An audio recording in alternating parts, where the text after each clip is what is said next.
बिस्मिल्लाहिर्रहमानिर्रहीम। अस्सलाम वालेकुम नादरीन, आप यूट्यूब चैनल देख रहे हैं। मैं इमरान खान हूँ।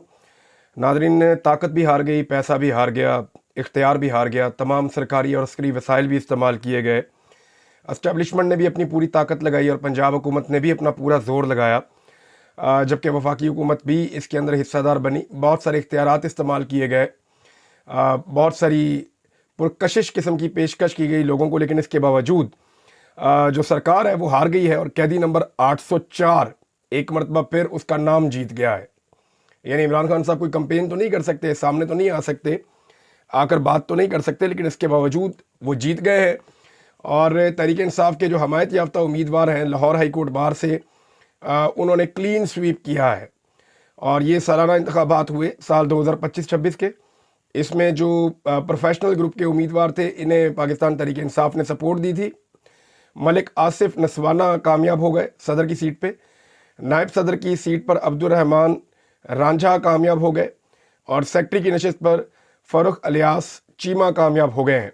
सेक्रेटरी फाइनेंस की सीट के ऊपर भी हाम बिन शुएब कम्बो ये भी बिला मुकाबला कामयाब करार पाए हैं। तो इस तरह इमरान खान साहब का सिर्फ नाम और उनकी सपोर्ट की वजह से ये वकला का पूरा पैनल जीत गया, क्लीन स्वीप हो गया। और एक चीज़ मैं आपको बताऊं, जो हाई कोर्ट से मनाज़र नज़र आ रहे थे, जो वीडियोस वहाँ से आई हैं, ऐसा लग रहा था कि हाई कोर्ट में दफ़ा 804 जो है वो नाफिज हो गई है। वकला पूरी ताकत से इमरान खान के साथ खड़े हैं। प्रॉब्लम सिर्फ ये है कि हामिद खान साहब ने वकला को मायूस किया है। मैं माजरत के साथ ये बात कर रहा हूँ, बड़े सीनियर वकील हैं, उनका एक बड़ा लंबा करियर है, लेकिन इसके बावजूद उनका जो अंदाज़ है वो एस्टेब्लिशमेंट से इस वक्त निमटने वाला उनका अंदाज़ नहीं है। वो बड़े धीमे अंदाज में चलते हैं, वो बहुत बड़ी बड़ी वार्निंग्स देते हैं लेकिन बाद में कुछ नहीं करते। मिसाल के तौर पे वो कहते हैं कि ये हो गया तो हम ये कर देंगे, वो हो जाता है और वो कुछ नहीं करते। और ये एक मरतबा नहीं, ये कई मरतबा हुआ है। तो जो नौजवान वकला हैं वो मायूस हैं। हामिद खान साहब कोई एक्टिविटी कर नहीं रहे, वो एंटी एस्टेब्लिशमेंट एक लेवल से आगे जाते नहीं हैं। जो दूसरा वकला का ग्रुप है, ये माजी में एंटी एस्टेब्लिशमेंट ग्रुप हुआ करता था आसमा जहांगीर का। आज अगर आसमा जहांगीर जिंदा होती मरहुमा, तो वो पूरी ताकत से इमरान खान के साथ खड़ी होती, लेकिन उनके ग्रुप को हाईजैक कर लिया गया मुस्लिम लीग नून की जानिब से। अब एहसन भून साहब हैं और वो ग्रुप है, और वो ग्रुप पूरी तरह से कंप्रोमाइज़ हो गया है, एस्टेब्लिशमेंट के हाथों में खेल रहा है। तो दोनों ग्रुप कमोबेश इस वक्त एस्टेब्लिशमेंट के लिए एक्सेप्टेबल है। यहाँ एक और ग्रुप की जगह बनती है।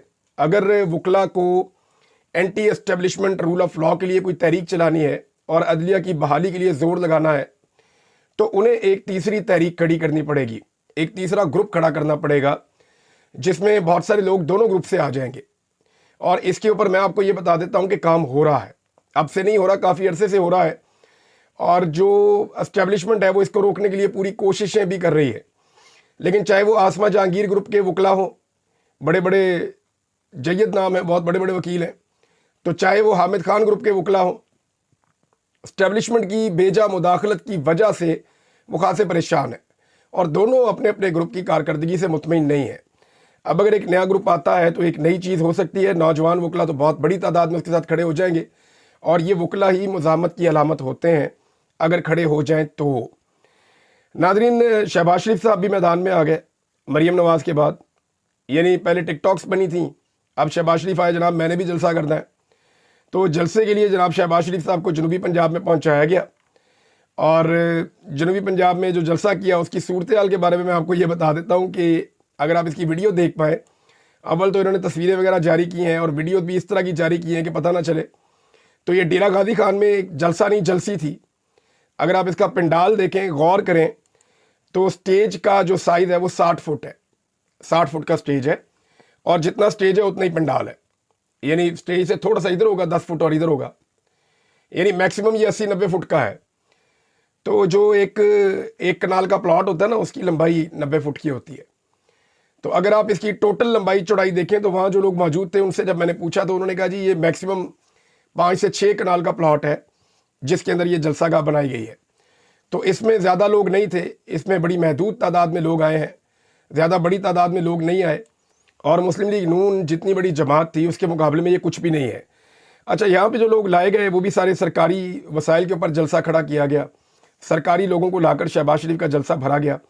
اب शहबाज शरीफ की शोबदा बाजियाँ या जो उन्होंने बातें की हैं वो तो मैं आपको बाद में बताऊंगा, लेकिन जो लोग जलसा गाह में मौजूद थे उनसे जब पूछा गया तो वो अक्सर उनमें ये कह रहे हैं कि जनाब हम तो आए हैं, हमें लाया गया है, लेकिन वोट हम इमरान खान को ही देंगे। जिस बंदे से भी ऑफ द रिकॉर्ड पूछा गया उसने कहा जी वोट तो हम इमरान खान को ही देंगे, शहबाज शरीफ के जलसे में तो हमें लाया गया है। ये बेचारे कुछ सरकारी मुलाजमीन हैं, कुछ बेचारे कमज़ोर लोग हैं, किसी का थाने का चक्कर है, किसी का कचहरी का चक्कर है, तो कभी पुलिस को मजबूर किया गया, पटवार खाने को मजबूर किया गया कि बंदे आपने लेकर आने हैं, महकमा तालीम को मजबूर किया गया कि बंदे आपने लेकर आने हैं।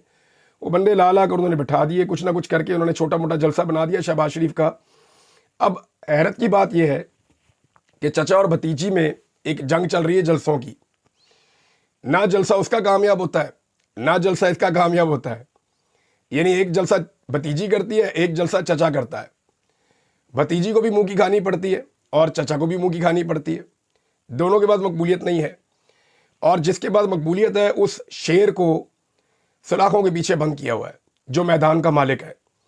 इमरान खान को छोड़े ना, चले ना छोड़ें। मैं अभी शहबाज शरीफ को चैलेंज करता हूँ। शहबाज शरीफ साहब ने ये जलसा किया जनाब डेरा गाजी खान में। मेरा चैलेंज है सिर्फ एक दिन का टाइम दें, 24 घंटे का, और फ्री हैंड दें ज़रा ज़रताज गुल वज़ीर साहबा को, तो इससे 10 गुना बड़ा जलसा वो 24 घंटे में, 48 घंटे में आपको वहाँ पे करके दिखा देंगी, सिर्फ इमरान खान की तस्वीर लगा के। तो ये औकात रह गई है इन पॉलिटिशियंस की। इमरान खान साहब को सलाखों के पीछे बंद किया हुआ है, और उनके जो टाइगर्स हैं उन्हें कानून के बहाने फस्तायत, जबर और मुख्तलिफ शिकंजों के अंदर उनको कसा हुआ है। और इस तरह ये दोनों जो है ना, वो एक पंजाबी का मिसरा है कि सुनिया हो जन गलियां तो भी मिर्जा यार फिरे। तो जनाब इनकी मौजें लगी हुई है, ना कोई रोकने वाला ना टोकने वाला। अस्करी सपोर्ट भी साथ है, सरकारी सपोर्ट भी साथ है, पूरा का पूरा निज़ाम साथ मिलकर कोशिश कर रहा है, फिर भी ये नहीं जीत पा रहे। इनकी मिसाल ऐसे है कि ये रेस में अगर दोनों चचा भतीजी भी भागते हैं ना, तो ये फिनिशिंग लाइन तक ही नहीं पहुंचते। हालात इनके ये हैं, और इतने पतले हैं इनके हालात। स्टेज के बारे में मैंने बताया 5 से 6 कनाल के से ज़्यादा जगह नहीं थी। और एक और बड़ी अजीब चीज़ मैं आपको बताता हूँ, मैंने कुछ विजुअल देखे कि पंडाल के बाहर इमरान खान साहब का तो जलसा गाह के बाहर एक जलसा हो रहा होता है ना। इमरान खान साहब ना भी आए, उनके खिलाड़ी भी निकलें, तो जलसा गाह के बाहर एक बड़ा जलसा हो रहा होता है। और बड़ी कामयाब इमरान खान साहब की हमेशा से अवामी मुहिम होती है। यहाँ मैंने बड़ी अजीब चीज़ देखी, शहबाज शरीफ का जलसा है और बाहर 10-15 मुलाजमीन खड़े हुए हैं सरकारी, और वो एहतजाज कर रहे हैं जी हमें 4 महीने से तनख्वाहें नहीं मिली, वो चौकीदार हैं कोई। अब आप देखें कि वहाँ पे वो बेचारे एहतजाज कर रहे हैं बाहर, और बाहर कोई और बंदा नहीं है उनके आसपास। यानी जो तंबू लगे हुए हैं उनके अंदर ही बंदे बंद किए हुए हैं। अच्छा, कुछ लोग जो है ना वो नीवे नीवे होके निकल रहे थे जलसे में से, बोर होके कि ना इस बंदे ने हमें कुछ देना है, पैसे शैसे पूरे हो गए। यानी जो पैसे उनको दिए गए थे जलसे में लाने के लिए, पैसे शैसे पूरे हो गए, तो लोग नीवे नीवे होके निकल रहे थे। पंजाबी में कहते हैं कि नीवे नीवे होके निकलना, उर्दू में कहते हैं कि छुप छुपा के निकलना। तो वो लोग जो निकल रहे थे उनको पकड़ लिया रास्ते में मीडिया वालों ने। उन्होंने पूछा जनाब आप किधर जा रहे हैं? उन्होंने कहा नहीं नहीं नहीं नहीं हम पानी पीने जा रहे हैं। तो पानी पीने के बहाने बेचारे कारकुन निकल रहे थे। लोगों की कोई वाबस्तगी नहीं है, लोग इनको जानते ही नहीं है, ये एलियन बन गए लोगों के लिए, अजनबी। अब लोग इमरान खान को जानते हैं जिसे कल तक कोई भी नहीं जानता था। वो इतना तगड़ा सियासतदान हो गया, अब उसका ये मुकाबला नहीं कर सकते सारा ख़ानदान मिलके। इनकी आधी से ज़्यादा ज़िंदगी बूट पॉलिश में गुजरी है, और बाकी जो ज़िंदगी है वो इमरान खान की नकल करते हुए गुजर जाएगी। एहसास कमतरी का शिकार हैं बेचारे, बहुत परेशान हैं कि किसी तरह ये या इनके ख़ानदान में कोई एक इमरान खान के करीब भी पहुँच जाए। लेकिन इमरान खान ने जिस तरह जबर और फस्तायत का सामना किया है, जैसे वो डट कर खड़ा हुआ है, ये कभी इमरान खान की गर्द को भी नहीं पहुँच सकते। अच्छा, रंगबाजियाँ और शोबदाबाजियाँ बिल्कुल वही पुरानी वाली। ये वही शहबाज शरीफ है जो गुजरांवाला में जाते हैं तो पलवानी टोपी पहन के जो है वो ऐसे ऐसे लोगों को कोनियाँ दिखाना शुरू कर देते हैं। ये वही शहबाज शरीफ है जो हर जगह पे एक अलग किस्म की रंगबाजी करते हैं। तो पाकिस्तान की जो मिलिट्री एस्टेब्लिशमेंट है ना, उन्हें इसी तरह के किरदार हमेशा से सूट करते हैं। गैर संजीदा और ज़हनी पसमानदगी का शिकार इस तरह के लोग उन्हें सूट करते हैं। अब बहुत बड़ा दावा कर दिया वहाँ पे भी शहबाज शरीफ ने कि जनाब मैं भारत को पीछे छोड़ दूंगा, जब तक नहीं छोड़ूंगा चैन से नहीं बैठूंगा। भाई पहले मैंडेट तो ले लो। जाली मैंडेट के ऊपर जाली हुकूमत है, और आकर बैठ गए हैं चौड़े होके और कहते हैं जी मुकाबला करना है इन्होंने भारत का। भारत के साथ आपने गुज़िश्ता 3 सालों में मुकाबला किया है, और कई चीज़ों में आपने भारत को पीछे छोड़ा है। वो चीज़ें मैं आपको बता देता हूँ। मार्शल लॉ में आपने भारत को पीछे छोड़ा हमेशा से, वहाँ मार्शल लॉ नहीं लगा, यहाँ लगते हैं। भारत के मुल्क का कोई टुकड़ा नहीं हुआ, आपने अपना मुल्क 2 टुकड़े करवा लिया। اس میں آپ نے بھارت کو پیچھے چھوڑا ہے.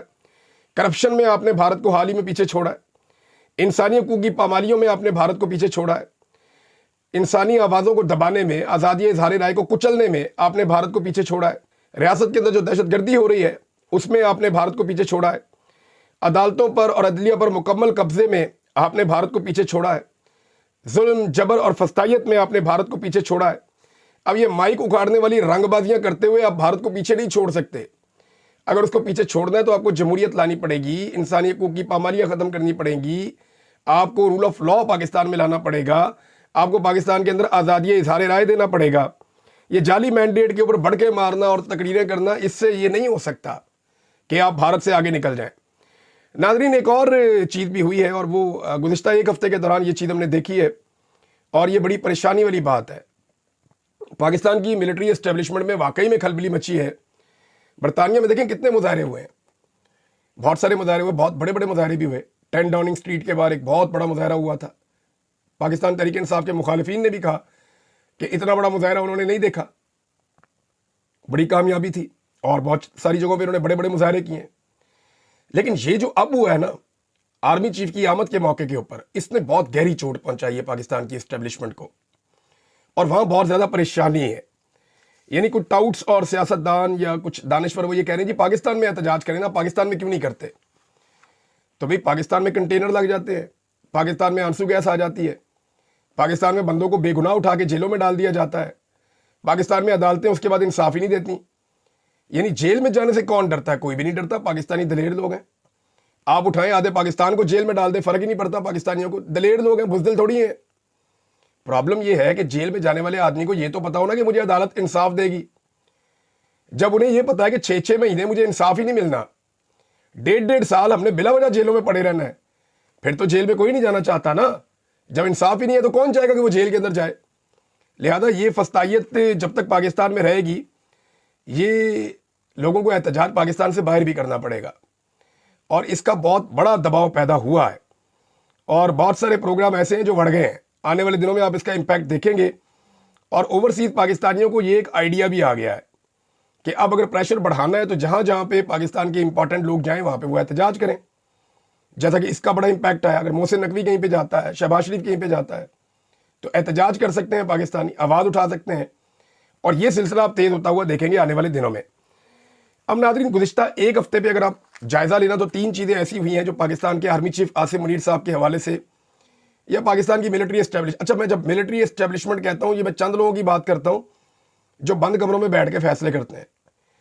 وہ جو بیچارہ اپنی جان کی قربانی دے رہا ہے سیاچن میں کھڑا فوجی میرا بھائی، وہ جو بارڈرز کے اوپر کھڑا ہے یا کسی جگہ پہ کھڑا قربانی دے رہا ہے، اس کی میں بات نہیں کرتا.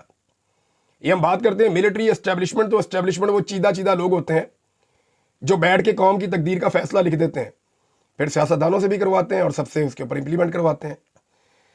اب ملٹری اسٹیبلشمنٹ کو 3 بڑے دھچکے لگے ایک ہفتے کے اندر، اور اگر آپ پلس مائنس کر کے دیکھیں تو یہ ان کو شکست ہوئی ہے بہت بری طرح عوامی محاذ کے اوپر. تو ایک جو ہے وہ دھچکا پہلا لگا جب آرمی چیف اور مریم نواز کے بے تکے قسم کے ایک پروگرام کی تصاویر اور ویڈیو سامنے آئیں، تو بڑا خوفناک دھچکا لگا. دوسرا دھچکا لگا جب آرمی چیف کی تقریر میں انہوں نے خواتین کے احترام اور قرآن مجید کی آیات کا استعمال کیا. تو اس کے اوپر جو رد عمل آیا پاکستانیوں کا پوری دنیا سے، وہ جو ہے وہ بڑا خوفناک تھا. نمبر 3 جو ایک اور دھچکا لگا وہ DGISPR کے ساتھ جو لمز میں صورتحال پیدا ہوئی، وہ ایک تیسرا دھچکا تھا جو پاکستان کی ملٹری اسٹیبلشمنٹ کو لگا ہے. لمز کی ایک پروفیسر ہیں ندا کرمانی صاحبہ، ان کا بھی ایک سٹیٹمنٹ ہے، میں آپ کو پڑھ کے سناتا ہوں. بڑا انٹرسٹنگ ان کا سٹیٹمنٹ ہے اور انہوں نے ساری پکچر جو ہے وہ کلیئر کر دی ہے. پروفیسر ندا کرمانی صاحبہ کا کہنا ہے کہ یونیورسٹیاں فوج کے لیے جگہ نہیں ہیں. مجھے خوشی ہے کہ میری یونیورسٹی کے بہت سے لوگ میری رائے سے متفق ہیں، ان میں فیکلٹی بھی ہے اور طلبہ بھی ہیں. یعنی وہ کہہ رہی ہیں ہماری یونیورسٹی کے زیادہ لوگ جو ہیں وہ میری رائے کے ساتھ کھڑے ہیں کہ یونیورسٹی فوج کے لیے جگہ نہیں ہوتی. فوج کا کام کیا ہے جا کے طلبہ کو لیکچر دینا؟ یعنی یہ تو ان کا کام نہیں، یہ تو کام صحافی کریں، وکیل کریں. فوج میں تو جو لوگ بھرتی ہوتے ہیں وہ ان کو ٹریننگ دے سکتے ہیں، یا اگر طلبہ نے کچھ سیکھنا ہے دفاعی میدان میں تو وہ فوج کے پاس جائیں، ان کی جگہوں پہ وہاں جا کے وزٹ کریں، وہاں پہ سیکھ سکتے ہیں. کیا دنیا کے مختلف فوجوں کے جو افسران ہیں وہ جا کے یونیورسٹیوں میں لیکچرز دیتے ہیں یا ایسے سیشنز کرتے ہیں؟ یہ بڑا اہم سوال ہے. اور یہ مجھے پروفیسر ندا کرمانی صاحبہ کی بات سے میرے دماغ میں یہ بات آئی. تو انہوں نے کہا کہ میری رائے سے متفق ہیں زیادہ لوگ میری یونیورسٹی کے. دیگر یونیورسٹیوں میں خاص طور پر سرکاری جو ادارے ہیں یا یونیورسٹیاں ہیں ان میں طلباء اور فیکلٹی کے پاس شرکت نہ کرنے کا اختیار ہی نہیں ہوتا, یعنی انہیں زبردستی لے جا کے بٹھا دیا جاتا ہے. ان تصاویر میں خالی نشستیں صبح 8 بجے پیر کے دن کی کلاسز سے بھی زیادہ تھیں. یہ بہت امپورٹنٹ بات انہوں نے کی ہے. وہ یہ کہہ رہی ہے جب D G I S P R آئے تھے تو خالی کرسیاں بھی تھیں بہت ساری, اور اتنی خالی کرسیاں تو پیر والے دن جو صبح 8 بجے والی کلاس ہوتی ہے نا اس میں بھی اتنی کرسیاں خالی نہیں ہوتی. اصل میں جو سب سے لوئسٹ اٹینڈنس ہوتی ہے نا طلباء کی, سب سے کم تعداد میں جو طلباء آتے ہیں وہ پیر والے دن صبح 8 بجے جو پہلی کلاس ہوتی ہے, پہلا جو پیریڈ ہوتا ہے اس میں سب سے کم اٹینڈنس ہوتی ہے. تو اس کی مثال انہوں نے دی ہے, اور میں نے یہ اسٹیٹمنٹ آپ کو پڑھ کے سنایا سیاست.pk سے, تو آپ کو آئیڈیا ہو جائے گا کہ پروفیسرز کیا سوچتے ہیں اور طلباء کیا سوچتے ہیں.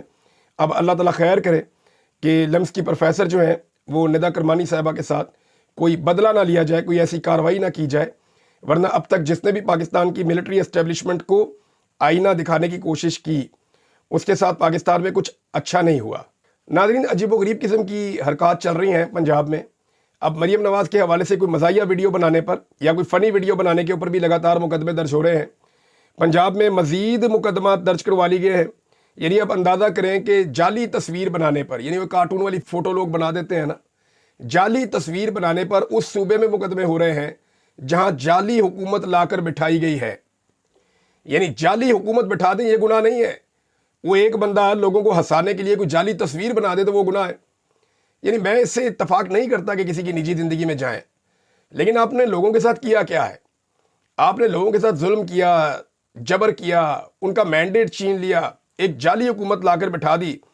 اور یہ ایسی جالساز حکومت ہے کہ انہیں کسی قسم کی عقل موت ہی نہیں ہے. اب ایک نیا اشتہار بنا دیا مریم نواز کو لے کر کہ جناب مریم نواز بیٹنگ کرنے آئی ہے, کوچ کہتا ہے جی اس کو لے کر آؤ, یہ میچ جتوائے گی. وہ آگے جناب 6 گیندوں پہ 6 چھکے مارتی ہے, کوئی جاتا ہے گراؤنڈوں سے باہر ادھر, کوئی جاتا ہے گراؤنڈوں کے باہر ادھر, کوئی ترقی ہو رہی ہے, ڈیولپمنٹ ہو رہی ہے, کوئی بسیں بن رہی ہیں, کوئی جناب وہ کسانوں کی طرف جا رہا ہے, کسان خوشحال ہو رہے ہیں. حیرت ہے ویسے مجھے, یہ جتنے 6 انہوں نے شعبے دکھائے نا, ان 6 شعبوں کے لوگوں سے جا کے انٹرویوز کریں, آپ کے کانوں سے دھوئیں نکل آئیں گے. کسان کی انہوں نے پسلی توڑ کے رکھ دی ہے, محنت کش کو انہوں نے برباد کر دیا ہے, انڈسٹری انہوں نے بند کر دی ہے. عمران خان صاحب کا دور حکومت ختم ہونے کے بعد سے لے کر اب تک لارج سکیل مینوفیکچرنگ جو ہے پاکستان میں, یہ جو بہت بڑی بڑی صنعتیں ہوتی ہیں وہ لگاتار ڈکلائن کا شکار ہے. کرونا وائرس میں صرف عمران خان صاحب کے دور میں یہ تھوڑا نیچے گئی تھی, لیکن 2022 میں عمران خان صاحب اس کو پیک پر چھوڑ کر گئے تھے. 2022 سے لے کر اب تک لگاتار یہ نیچے جا رہی ہے. یہ عمران خان صاحب کے چھوڑے ہوئے پیمانے کو ٹچ بھی نہیں کر سکے, بلکہ 23 میں اور نیچے گئے, 24 میں اور نیچے گئے, 25 میں اور نیچے جا رہے ہیں. یہ انہوں نے پاکستان کی حالت کر دی ہے. لوگ بے روزگار ہو رہے ہیں اور یہ کہنے جناب انہوں نے پتہ نہیں کیا کچھ کر دیا. یہ صرف رنگ باز ہے, یہ سڑکوں پہ رنگ کر سکتے ہیں اور وہ بھی پہلی بارش میں دھل جاتا ہے. یہ ان کے حالات ہیں ناظرین. اور اب عجیب و غریب قسم کے اشتہارات, یعنی ان کی میں نے آپ کو کہا نا کہ عمران خان کی نقل کرتے ان کی زندگی گزرے گی. بیچارے احساس کمتری کا شکار ہے. اب عمران خان کرکٹ کھیلتے تھے تو اس میدان کے اندر بھی آ کے اپنے آپ کو ثابت کرنے کی کوشش کر رہے ہیں, اور اتنے نالائق ہیں, اتنے نکمے ہیں کہ ان کو پتہ نہیں ہے کہ ان چیزوں کا کتنا نیگیٹو امپیکٹ جائے گا, اور وہ نیگیٹو امپیکٹ جو ہے وہ اب جا بھی رہا ہے. پاکستان تحریک انصاف نے ناظرین امبیسیوں کے پتے شیئر کر دیے ہیں پاکستانیوں کی آسانی کے لیے, تاکہ اوورسیز پاکستانی عمران خان صاحب کا جو آرمی چیف کے نام لکھا ہوا خط ہے اسے پرنٹ کروائیں اور آرمی ہاؤس راولپنڈی کینٹ مندرجہ ذیل پتے پر ارسال کریں. جو پتہ ہے وہ یہ ہے کہ آرمی ہاؤس نزد GHQ چکلالہ راولپنڈی پنجاب پاکستان. یہی خط مختلف ممالک میں اپنی متعلقہ پاکستانی امبیسیوں کے پتے پر ارسال کریں. پھر آگے انہوں نے فرانس کی امبیسی, کینیڈا کی, جرمنی, آسٹریلیا, اسپین, سعودی عرب, UAE اور اٹلی, پھر اس کے بعد ایک اور امبیسی اٹلی میں دوسرے شہر میں, اور پھر اس کے بعد واشنگٹن DC میں, نیو یارک میں, ٹیکساس میں, کیلیفورنیا میں, شکاگو میں, پھر برطانیہ میں بریڈفورڈ میں, اور لنڈن میں, اسکاٹ لینڈ میں اور مینچسٹر میں. ہر طرف انہوں نے جناب ایڈریس باقاعدہ لکھ کر دے دیے ہیں, یہ آپ اپنی اسکرین پہ دیکھ سکتے ہیں. یہاں پہ اوورسیز پاکستانی خط بھجوا سکتے ہیں آرمی چیف کو, تاکہ کل کو وہ یہ نہ کہیں کہ میں نے تو خط پڑھا ہی نہیں, میں پڑھ لیتا تو شاید کچھ اور ہوتا, لیکن انہوں نے کہا میں نہیں پڑھوں گا, میں وزیر اعظم کو دے دوں گا. تو وزیر اعظم کی تو اتنی اوقات ہی نہیں ہے, وہ تو اردلی کا عمران خان صاحب نے ان کو خطاب دیا ہوا ہے. नादरीन 26 फरवरी को एक बड़ी 2 रोज़ा कॉन्फ्रेंस भी होने जा रही है, उसके बारे में मैं आपको अपने अगले वीलॉग में बताऊंगा। और कुछ डेवलपमेंट्स हैं मेरे पास जिनमें बरतानिया में और अमेरिका में कुछ केसेस होंगे आने वाले दिनों में, और कुछ कानूनी नुक्ता नज़र से पाकिस्तान के लिए या पाकिस्तान की एस्टेब्लिशमेंट के लिए और वो लोग जिन्होंने जुल्म और फस्तायत की है उनके लिए मुश्किलात बढ़ेंगी। मैं डाटा कलेक्ट कर रहा हूँ और आने वाले दिनों में बड़े हैरान कुन इंकशाफात आपके सामने आएंगे। अब तक के लिए इतनी अपना ख्याल रखिएगा, अपने इस चैनल का भी। अल्लाह हाफ़िज़।